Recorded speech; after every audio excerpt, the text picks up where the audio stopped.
Welcome back to Balabas Gist. The one where they happen for Eke-ututu, popular Eke-ututu where we know for inside also. As it stand right now, they say that the security don't finally come take over the market after the people will get the shops and the business for inside that place run because of the battle wey dey for inside that area.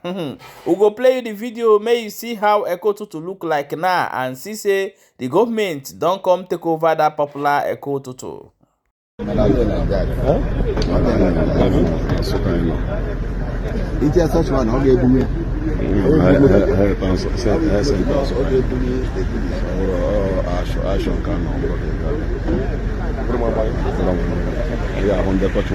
Oh, my book, let us be.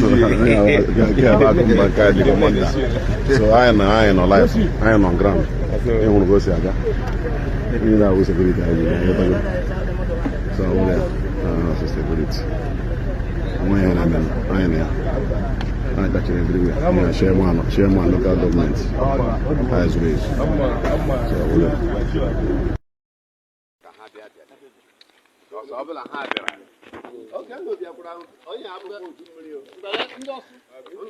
Ebe nọ now bụ ukwu ọjị ọgbokwu. Mụnwa bụ agụmbọ for our time. Anọ m ebe a na ukwu ọjị ọgbokwu. Ọ ya bụ ihe a. Ala Orsu-ihiteukwa ka anyị nọ na Eke-ututu with our general and then the comrades. Ukwu ọjị ọgbokwu ebe anyị nọ now. Anyị abịaghị nara obodo anyị. Yes. Anyị abịaghị nara obodo anyị. Anyị abịaghị ure. Nene otu Eke-ututu si wee bụrụzie ọhịa. Eke-ututu abụrụgo ọhịa. Eke-ututu abụrụgo ọhịa. Chineke nọ. Ya bụ ukwu ọjị ọgbokwu. Yanwa ka anyị nọ n'iru ya. Look at ukwu ọjị ọgbokwu. Ebe a ka anyị nọ n'iru ya tata. The general himself. Ọ na-eme ka o jee mara otu esi eme ya.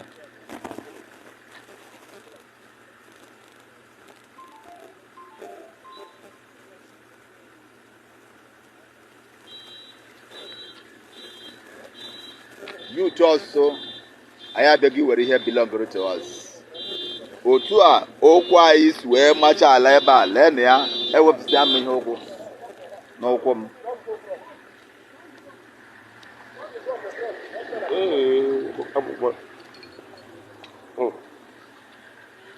Ewepụsịa m ụkwụ n'ihe okwu m. Otu a si wee zọọ ụkwụ n'ala. Otu a ka anyị si wee take ya Orsu-ihiteukwa. Orsu-ihiteukwa youth abịaghị iwere obodo ha. And onweghị ihe ọbụla na-akwụsị anyị iwere obodo anyị. Na na-ele anya ka ụnụ na-afụ otu o si aga. We dey play, e dey show. Yes, the general himself ready to take over his town by fire, by force. And the honorable chairman is here with us. Because chairman, kedu ihe anyị bịara today? No, me here ọzọ echi gbagbo ya sabe iwere bai. Iwere bai. Onwe ihe ọzọ dị ya. And I say ebe ala taa. State taa dịrị jeme. Orsu-ihiteukwa has been restored. Amen. Orsu-ihiteukwa has been restored. Amen. Orsu-ihiteukwa has been restored. Amen. And Orsu-ihiteukwa will start to blossom. Amen. Orsu-ihiteukwa will start to blossom. Amen. And nobody. Born of a woman. All the charlatans, thieves, criminals, bandits. That's why we're here. We came with the people that own us. People that own us. Idiots. They must either they leave this place or they will all die. Either they leave this place or they will all die. They will all die. And we don't miss anywhere. Yes. They have done enough harm to us. Exactly. We've run away. Now we are back. The sons of Orsu has come back to take their place. Exactly. See, every stranger should go to your own fatherland. Yes. And look for your Biafra. Exactly. This place is not Biafra land. Every chairman, I can again. this is Orsu-ihiteukwa and Yes. Orsu local government. It's not the only local government in Imo State. That it's is only true. government in the east of the Niger. Yes. Look so at why must everywhere. it be Udus that or go to Mutanze, Look at your everywhere. useless land. Look at everywhere. These people have destroyed everything that we have labored for. Everything that our forefathers have labored for, they have destroyed it. And that is how God is going to destroy them with their own families and their generations. Obrechukwu also, up to Ifade, on alive. Yes. Onye Wanze himself on alive. Miriaman also on the Anono. KC General. Our brothers all answering them no present. Don't book us. Oh yeah, kuru kai na men no. Oh yeah, kuru kai na men.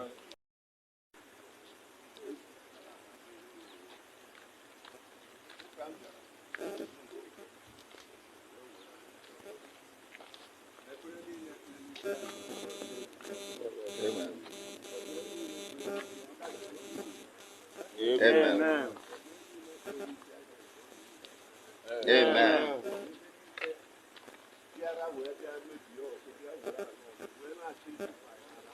Hmm.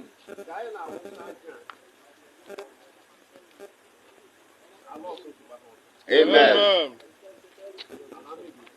Amen. Amen.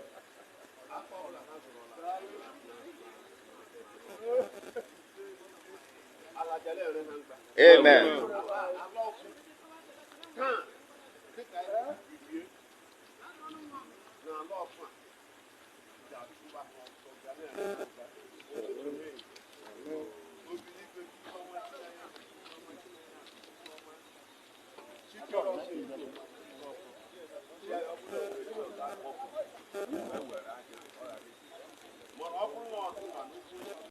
Have destroyed it. And that is how God is going to destroy them with their own families and their generation. Ovêr also, up to Ifade, on alive.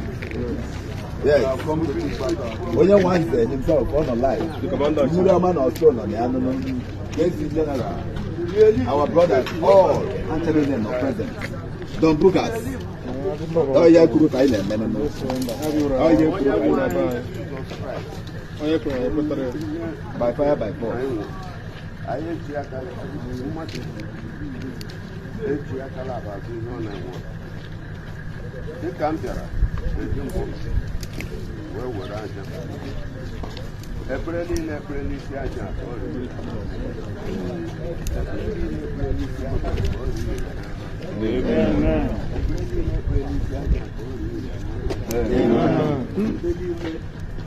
biara wee bịa mebie ọkụ bịa were ala ọkụ wee na-achọ ịtụkwa anyị n'ala nna anyị ka anyị na-awụsa aja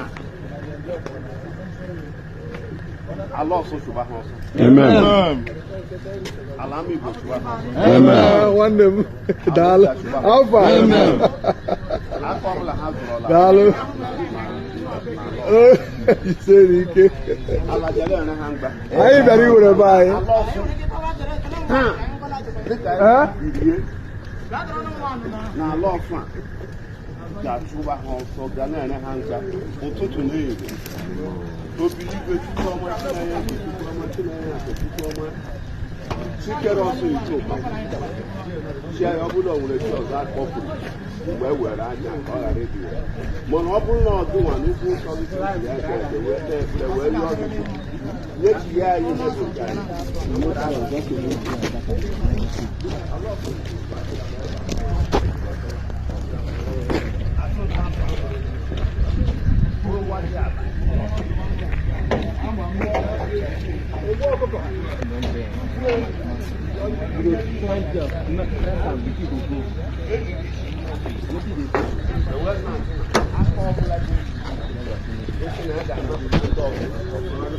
onye ọbụla na-eli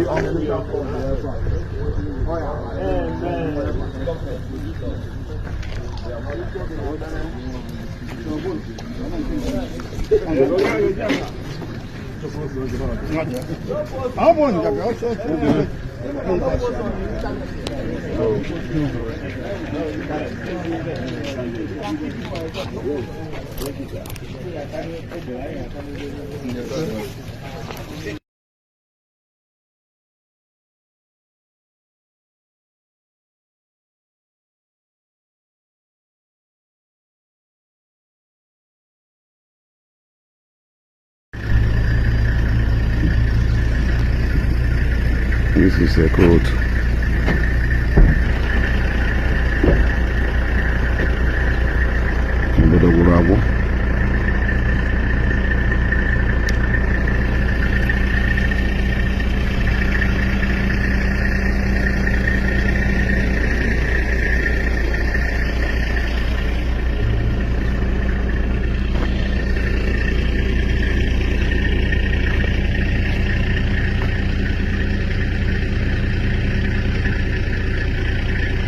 Yeah, boy. I hear now swear by I hear shit. I'm on the FM.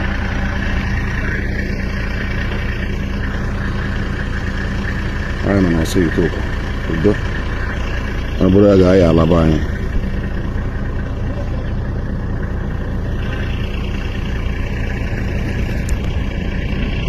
As you can see in this video, this is the current look of that Eke-ututu market after these people come, this Nigeria security army and others come inside this place, leave the place where the people where they find they come, they carry everything where they there. People where get shops, everybody abandon their shop, run comot for inside the village. As you see am now, they don't come, they take over this particular side for Orsu as it stand right now. So tell me, what is going on in this place? With this little one you see here, will give you more sense about what is doing.